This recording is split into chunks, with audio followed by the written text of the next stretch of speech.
Ferrari team principal Mattia Binotto has been receiving a lot of flack for the current struggles at Ferrari.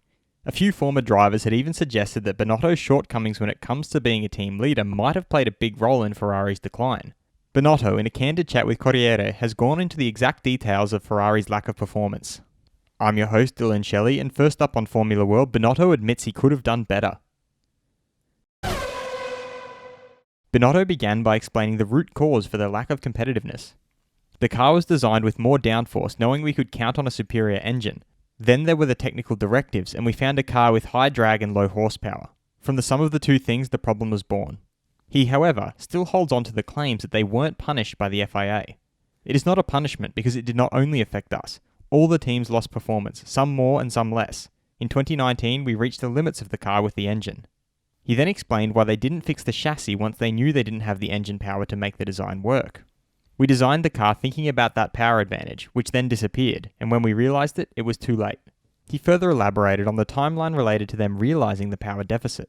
Between the end of 2019 and the beginning of 2020, and when we could have started correcting, COVID came along and froze the rules, and we found ourselves in this situation. He then explained why he still has the confidence in the very people who designed the current car to be able to pull them out of their current state. Because they are the ones who in the last 5 years have come closest to Mercedes, coming to fight for the World Championship. The next car will necessarily be an evolution of this one, for the freeze in the rules. But there are opportunities. The engine will be all new. It has been running on the bench for months. We are counting on it. In these days, an important aerodynamic change is at the vote, with modifications especially to the rear. It is a possibility to exploit. Binotto signed off by explaining why he isn't afraid of losing his job and why he is the right person for it, while also admitting that he could have handled certain things better. Honestly, never afraid of losing my job, because I know I have the support of my managers, but I questioned myself. I thought about whether I was right for the role of team principal.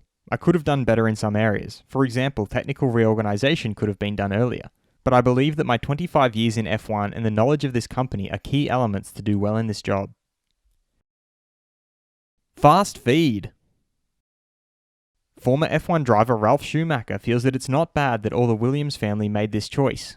He pointed out that they missed a good opportunity with BMW and then it went downhill. He also feels that at the last race, Ferrari Sebastian Vettel was able to show that he can still do it, even against Charles, who is now starting to get a little impatient. Renault's Daniel Ricciardo thinks that one good weekend can be enough to get back in the race. It's a fierce battle at the moment and the third place in the team classification is certainly within reach.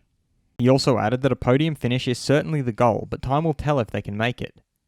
The late Ayrton Senna's sister Viviane Senna has confirmed that Netflix is working on an 8-part miniseries about the legendary driver. Maria Angela de Jesus, the director of the original international productions at Netflix in Brazil, feels that Ayrton Senna has a legacy that spans generations and boundaries.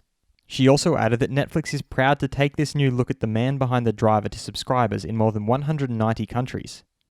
Red Bull's Max Verstappen feels that he has one of the best jobs in the world. You're driving super fast cars and he is driving second or third and he has one win. So he finds it incredible that people think you wouldn't be motivated.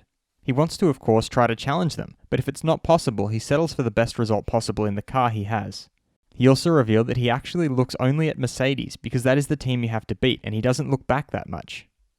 His teammate Alex Albon thinks that Renault have found a good compromise with their top speed while not losing much time in the corners, so it will be interesting with them. Ferrari Charles Leclerc has suggested that Spa was very difficult last weekend compared to last year and he expects the same here in Monza. He also thinks that it is Ferrari and they can do special things and he believes in his team and he is sure they can go back to where they were.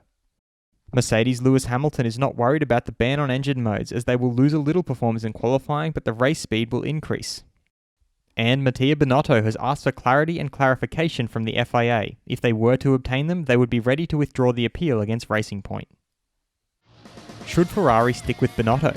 Head over to my community page to vote in the poll and let me know what you think in the comments. And if you like this video, feel free to subscribe and check out my others for all the latest in the world of Formula 1.